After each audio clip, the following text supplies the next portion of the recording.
बाबा जी ने बाद में हमें ये बताया उस जिन्नात के जाने के बाद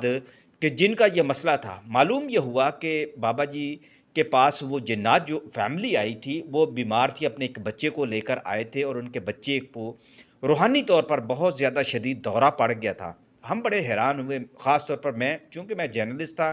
89 के दौर की मैं आपको बात सुना रहा था। मेरा जर्नलिज़्म में दौर ऐसा था कि मैं बड़ा मुतजस्सिस हुआ करता था और इस इल्म को समझने के लिए, सीखने के लिए मैं उनसे राब्ते में रहता था। तो मैंने जब उनसे ये पूछा कि क्या जिन्नात भी इतने कमज़ोर हो सकते हैं? जिन्नात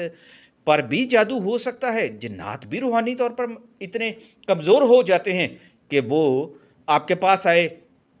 बाबा जी कहने लगे कि जिन्नात ने भी जन्नत और दोज़ख में जाना है, जिन्नात का भी हिसाब-किताब होना है, तो इससे ज़ाहिर है कि जिन्नात जो है इंसानों से पहले इस दुनिया पर ऐसी मखलूक थी जिसने बहुत ज़्यादा ख़िदमत जो की हैं और उसके बाद इब्लीस का जो है ज़हूर किस तरीके से हुआ, इसके पीछे अगर आप लंबी एक हिस्ट्री देखें, हज़रत सुलेमान अलैहिस्सलाम के जिन्नात पर आप नज़र दौड़ा कर देखें, तो बाबा जी मुझे बड़ी तफ़सील से ये बात बताया करते थे। वो कहने लगे कि मैं एक बरसों से तिब का एक माहिर हूँ और मैं ख़ुद भी अमलियात का भी माहिर हूँ, इसलिए कि मैंने बहुत सारे बुज़ुर्गों से ये इल्म सीखा है, मेरे बच्चों ने ये इल्म सीखा है। तो हमारे पास जिन्नात जो बीमार हो जाते हैं और हकीकत में जिन्नात उसी तरह बीमार होते हैं, जिस तरह इंसान बीमार होते हैं, लेकिन जिन्नात जब बीमार होते हैं,